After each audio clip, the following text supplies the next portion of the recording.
Hey, everyone. Good morning, good afternoon, good day, wherever the heck you are. I'm glad that you're here. Hey, it's Phil Gerbyshak. Today, I'm excited to talk to Jay Acunzo. Get this, folks. The average adult makes more than 35,000 decisions per day. Holy crap. That's pretty insane. But even though we make these thousands of decisions at work, most individuals and teams don't have a strategy for how to make the right decisions. Now, Jay thinks that's even more insane. His name is Jay Acunzo. Like I said, he's the author of Break the Wheel and the founder of Unthinkable Media. When he's not writing or producing documentary series for brand clients, Jay travels the world speaking about how to make better decisions in the face of endless change and infinite advice. He's a former digital media strategist at Google, head of content at HubSpot, and VP of brand at the venture capital firm NextView. Now, we all want to make good decisions to drive better results. And Jay is here to help us rethink how we do that for one purpose, to do our best work. So Jay, I'm jacked you're here, man. Good morning. How's it going? Thanks for having me, Phil. I appreciate that introduction, that warm introduction. Thank you, man. Yeah, heck yeah, heck yeah. So lots of stuff we could talk about, but I got to start at something that to me seems like an important question. So you've worked at Google, you've worked at HubSpot, and yet you had jobs that most people would love to have, but you quit and set up on your own, man. What the heck were you thinking? Dude, it plugs right into why I wrote this book. I'll be completely honest. I mean, I through lots of self-awareness, the development of self-awareness throughout my career, I feel like I realized a few things. I don't do bosses well. I don't yeah, right. We are both on guilty. Yep. I don't love the idea of somebody else controlling my fate. I like the work to speak for itself, and I like other people to be able to judge that work. I very much admire what comedians do, which is they get on a stage, very similar to speakers, but they let the audience decide if they were good or not critics, not club promoters, not marketers on their behalf, not their own agents or teams. They let the audience decide if they are worthy. And I like that relationship with my audience because they decide if my writing is any good. They decide if my speech is any good, my podcast, et cetera. So I like that dynamic. But I got to be honest, when I left school, I thought I was on the right path, you know, did the right things in school, got good grades, joined the clubs, got the great job at Google. And then I was miserable and my brain was not prepared for that scenario. And you leave the company and you realize, right, this is about doing what works best for you, not what you're supposed to do. And so there's echoes of that realization throughout the book as well. Yeah, I think that's so important. You say that in the book, right, that it's about one principle. Doing what's best for us. So what the heck does that really mean though, Jay? Because we hear a lot of platitudes about, do our best, but what does that really mean? What is best for us? I think we don't spend enough time exploring that. So I can't give you the answer for what's best for you, Phil, versus what's best for me. What I can say with certainty is when we aspire to do our best or better than we're doing now, when we typically look to best practices or past precedents or trendy new tactics, we're running an incomplete equation. The variables that are missing are the variables of our specific context. And so if I said that, I'm a big podcaster, so I work with many brands to build and host their shows. And so if a new brand comes to me and they're like, should I host a podcast? I mean, my goodness, give me all the reasons I can't just say yes. Well, yeah. Why am I saying yes? Because I have an agenda, right? Because it works for my business to say to your business, host a podcast. But why should you launch a podcast? Should you launch a podcast? There's endless variables to be able to make that decision, right?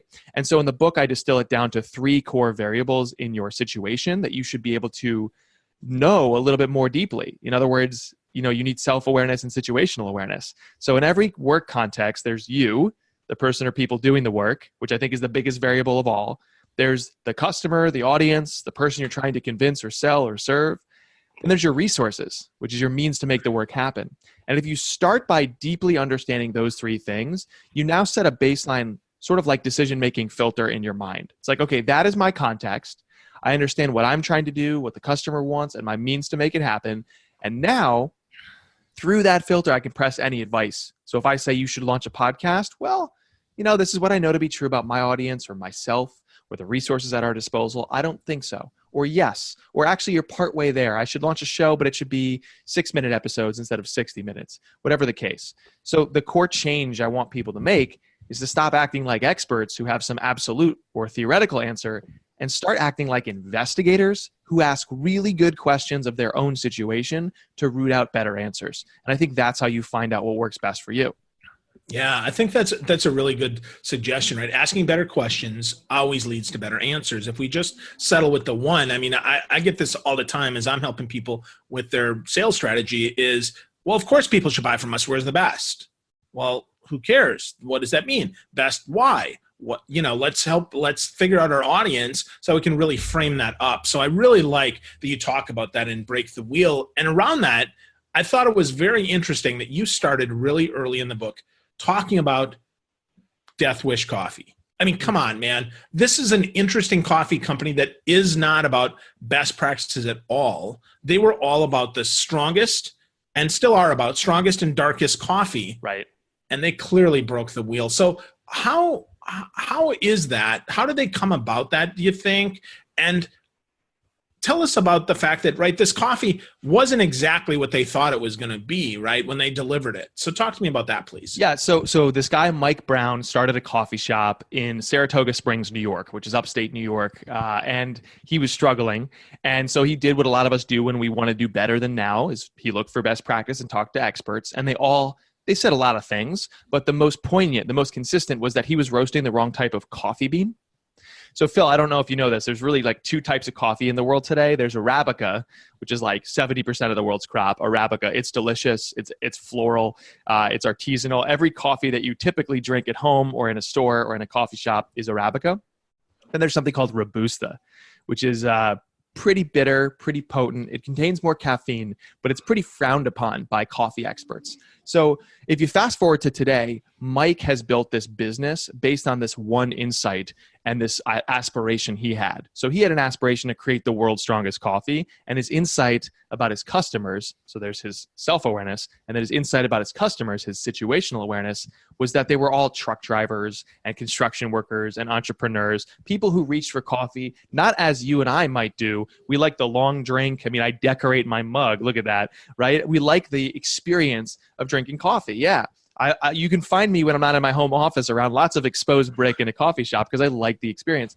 Not Mike's customers. They wanted the transaction like it was a Red Bull or a 5-hour energy. And so when you want to create the world's strongest coffee and your customers just want the transaction, now Arabica coffee doesn't make as much sense as Robusta, because when you roast Robusta coffee, you can get it darker and maintain the strength. Some people may not know this. Lighter roasts have more caffeine because you haven't roasted away all the caffeine, right? So the darker roasts are actually weaker in most cases, but if you use Robusta, now all of a sudden you have this potent flavor that is also, or potent blend rather, that is also dark and strong. So Mike created the world's strongest coffee. So he's got this like jet black and blood red skull and crossbone logo. They have anti-motivational quotes on Instagram. I mean, they're an amazing company. They sell millions of the stuff all over the world. They won a contest a couple of years ago to win a free Super Bowl ad based on fans voting them to the #1 spot out of 15,000 small businesses. Like, they're thriving. They have all those ingredients that we look at as like a business success. Like, they're part of that business lore. But they didn't look at some technology trend or some new guru or some best practice. Mike and their team, they looked more critically, or they considered their context first. And that led them to making really good decisions. So Mike and Death Wish, the strongest coffee in the world, and they're not doing it to be a rebel. They're not doing it because it's a trend. They're doing it because it makes sense in their unique situation. That's what their best work looked like. Interesting. That's very interesting. I've tried Death Wish coffee. Yeah, it's quite different from what we expect, right? It's almost like it's almost like a punch in the face when it comes to the coffee. It's not super smooth, and it is strong coffee. Yes. That's why people don't buy caffeine or energy or strong coffee from Death Wish. They buy the ability to work themselves to death. They buy the ability to work insanely hard. Their marketing reflects that. Their product reflects that. They are more in touch with what they aspire to build in their business and what their customers really want to buy. They're buying coffee, but what they're really after is the ability to work hard. Nobody buys a better pillow. Yeah. They're buying a better night's sleep. They're not buying business intelligence software. They're buying confidence for sales or whatever. And we so often miss these fundamental insights, these little details, I guess, floating right in front of us every day. And instead we go seeking our answers out there. And that's a problem. We miss vital details when we make decisions. And so we make decisions that are what works on average or what works, in general, but we don't want to be average and we don't operate in a generality. So there's all these problems with the way we make decisions, which I go into in the book. There's a lot of psychology beyond this, but suffice it to say for now that when you focus more on your context, you can find the information you need to start doing your best work. Yeah, I love that. That was one of my favorite parts of the book, is that you get more into the context and helping find that context. And around that, you talk about the idea of an unfair advantage. Yeah. And what is your unfair advantage, right? Put another way, why you? And while I love that question, I mean, Jay, help break that down for us, because that's such a, pick you. Well, how do we pick you? How do we get there? How do we kind of peel that onion? I worked in venture capital for 3 years, and I remember our investment team would ask every entrepreneur, what's your unfair advantage? And the reason was we looked at the world of technology, especially software, and we saw products were being commoditized everywhere, feature parity. You can't compete on competency in software, but that really extends to most business niches. You can't compete on being good enough, and nor can you just copy your way towards exceptional. I like to say nobody has best practiced their way to extraordinary. And so when you're an investor, you want to invest in extraordinary. And if you're watching this, you believe in self-improvement, I imagine you want to do something great too. So we would ask this question, and I think the point was to say, why you? Like, why you, the founders? Why you, the team? Why are you uniquely qualified to go after this market opportunity or build this business to be successful? And I don't think we were asking to root out if there was an unfair advantage. I actually think, I can't speak for my colleagues, but I really think that we were asking to see if they'd spent the time investigating, reflecting, finding that unfair advantage so that they knew to proactively deploy it. So I'll give you an example away from the software world, because I know not everybody's working in tech. One of my favorite examples is Merriam-Webster's dictionary. Now, it's a dictionary. Their product, it could not be more bland and could not be more commoditized, right? It's a book of definitions. So what is your competitor doing? They're making a book of definitions. What is the third person? A book of definitions. There's no competition on the product front at all. Can't do it. It's table stakes. So Merriam-Webster hired this chief digital officer named Lisa Schneider, I think in about 2012, 2014. And she saw that all their social media presences were automated away. They're just like posting the same stuff. So like on Twitter in the morning, they had a word of the day, and at night a quiz. And she saw that her team was witty and wonderful, whereas their voice was bland and predictable. So she said, let's show the world how fun and relevant we really are, which is a type of goal that I call an aspirational anchor. So she focused her team not on the outcome, let's grow our followers, or let's sell this much product. She focused them on the change in their behavior to reach an outcome, an aspirational anchor. Basically, it's just your intent for the future combined with some sort of dissatisfaction you have with your behavior today. And so that let them unleash their unfair advantage, which was that they were witty and wonderful people, and they weren't using that in their content at all. And so now, because they're focused on behavior change instead of just outcomes, they can't really go and Google the answer. They're like, well, how do we show how fun and relevant we are? That's a weird thing to go and Google or ask an expert for. So they went and, they talked to each other. They looked at what they were talking about excitedly internally and started sharing it externally. And so like one of my favorite examples is they talked about the hot dog and whether or not it was a sandwich in their internal chat board. And Lisa was like, put this externally. This is hilarious. And they posted a very strong stance article that said the hot dog is a sandwich. And like the internet lost its mind and people started sharing that and they were debating it and they got press coverage. So that's just one small example of how when you focus on not a goal, which is the mile marker, but you focus on the behavior change to reach the goal, you're not creating whatever, you're not trying to grow your revenue this percent. You're trying to create the most consultative sales team in the niche or whatever it is. You focus on the actions, the things that produce the numbers. According to Tim Cook from Apple, he says we focus on the things that produce the numbers, not the numbers. But when you do that, you suddenly force yourself to deploy this unfair advantage. So it's like, okay, what can we do to achieve that? So I don't think it's like a wah wah wee woo, let's bet on us kind of thing. I think it's a practical thing of like, well, we're doing the work, not somebody else. So how can we do this work in a way that fits us uniquely and better? So that's the power of an aspirational anchor. It unleashes your unfair advantage. Great. And you go into this in a lot more depth in the book on how to do this. Because this is, I think this, out of the whole book, and I've enjoyed the book, this is probably the most important thing in the book, is this aspirational anchor. Because once we figure this out, we can certainly figure out the rest of it. But if we don't have this down, it's really hard because then we just keep deploying tactics and tactics and tactics, and then it doesn't really get us forward. So how do we refocus that, Jay? If we've been fooling around with these tactics, how do we get refocused on these aspirational anchors? Well, so again, the change I'm asking people to make isn't to be a rebel. When I say think for yourself, I think people envision some sort of business genius or, a visionary of sorts. But consider that a visionary's true skill isn't seeing the future, it's seeing the present more clearly. So really what I'm trying to help people do is see what's in front of them more clearly. Asking good questions tends to force you to investigate instead of rely on someone's answers. I think we're living in this era where there are so many supposed right answers out there that you can access instantly. So what could we possibly bring to the table? That's a mistake because, again, you are the biggest variable in your work. You're the only thing that your competitors can't access. And then you add in your customers, your specific audience, then you add in your specific resources. There are these variables in your context that truly do matter. And so to start putting back the variables, to start considering them, I go through a series of 6 questions in the book, and I try to tell people that there are 2 questions, 2 types, and there are 6 total that I propose. There's something called a trigger question and a confirmation question. And so I propose 3 sets of those for a total of 6. So a trigger question is an open-ended question about your situation. The most fundamental trigger question that we're always told to ask more, yet don't, Phil, is why, right? That's a very simple example of a trigger question. It's an open-ended question. It can only be answered through testing or reflection. That's it.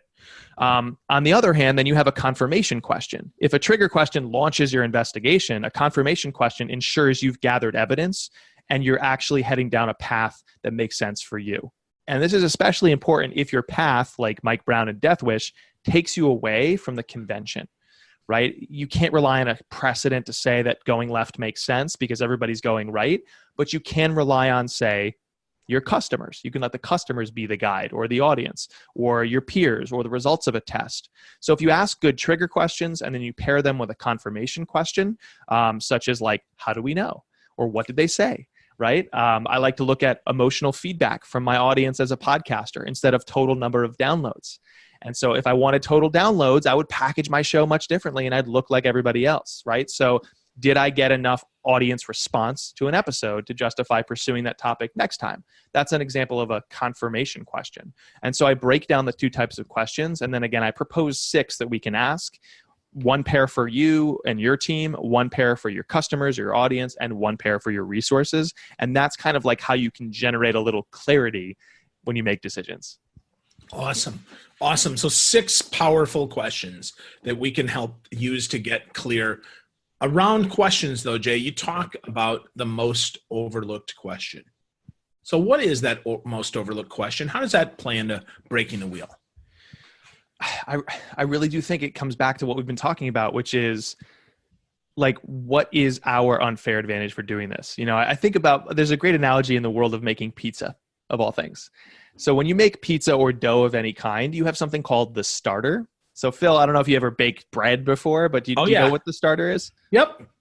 Absolutely. Can you explain it to people watching that maybe don't? Yeah. So basically it's the yeast and a little bit of the dough, and it's the smallest piece that actually everything kind of sprouts from. I've actually made pizza. So nice. Yeah, I worked at Pizza Shuttle in Milwaukee. So I love pizza. So, and I'm having it for lunch today. So, yep. So if you make great pizza, as you do, Phil, or if if you're like me, you grew up in the New Haven, Connecticut area, where there's actually nationally ranked pizza places of all things in the New Haven area. But there's a place called Sally's that I tell the story of in the book. And, when I was a little precocious child, I asked my waiter how Sally's was any different than Pepe's, which is the big competitor down the street. Now, this is like religion, these 2 places. You pick one. It's like Yankees, Red Sox. You pick one, and that's your place for life. Wow. And I had the audacity as a child to question why the 2 could be different.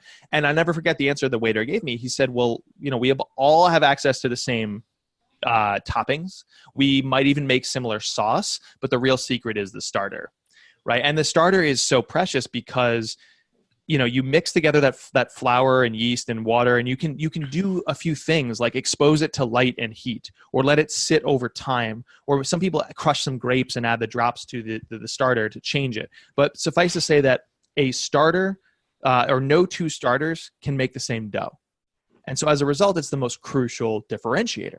Now, I think we are the starters in our work. You know, like if you're picking up the phone to call a prospect, if you're an account manager who's working with a client, if you're in marketing and you're writing a blog post, the work filters through you, period. And what we're trying to do when we look at a list of tips and tricks is we're trying to remove the self or the situational awareness that we have and glom onto a trend or cling to a past playbook and put it on repeat. And I uncovered the science behind why we do that. But again, like the most fundamental question to ask is, well, why us? Why are we uniquely suited to do this work and to do it better than others or differently than others, to do our best work? You know, we're always told that best practices work best for others, but the question we have to master is what works best for us? Because that's what matters, right? Like that's why we're doing this work. And it's so bizarre to me that we just don't think about that. We don't care about that. We haven't explored it, whether it's because we're told there's a right and a wrong answer in school or because there's so many experts out there saying, here, follow it, follow my blueprint. I don't know the cause, but I do know that it creates a lot of commodity work. And, you know, I'm just sick of it. So you got me on my soapbox here, Phil, like early in the morning. But no, good. That's good. And I would say one of the reasons that you didn't talk about, but I think is at the root of best practices and why people look for them is self-doubt. It is imposter syndrome that I am not good enough. And by I mean me included, right? I'm not good enough. Yeah. Therefore, I must follow some other expert's way. And right. I can tell you, right, that to your point, Jay, the difference between you and me is maybe our height and our weight, perhaps, and where we live, but really it's us. It just comes down to us, right? If somebody likes my show and they, you know, and they don't like yours, or they love your show and they don't like mine, which is probably more likely, that's because of you, not because of them, right? That's the thing. And I think if we're okay with that, if we understand that, then we're able to move forward and we accept that, and then we're able to change. Because if I say, well, you know what, it's because I don't have access to the same guests, or it's because, you know what, it's because he was born left-handed, and you know what, if he's a Major League Baseball player, that's a big difference. Well, for most of the rest of the world, it doesn't make a difference what you are that way, but it's who you are inside. Right. We look at what we don't have instead of what we do have. We say, I'm not them as an excuse, but we should say, I'm not them and I'm this. And therefore I can use this or that or the other thing in my work. And there's actually a psychological reason we don't do this. It's called Pike syndrome. So researching for the book, I uncovered this idea of Pike syndrome. Let me explain it using the name first, because it's a little odd, Pike syndrome. So if you imagine a pike swimming in an aquarium, if you drop some minnows in the pike or in the aquarium, the pike will eat them right away. But if you lower the minnows in surrounded by glass, the pike can't see the glass, and so he just keeps smashing up against it. And he'll do this for a while until he literally conditions himself, a predator, not to eat those minnows because he keeps failing. And then if you remove the glass, the minnows can swim around the pike and he won't even attack them. And so this explains an idea called learned helplessness.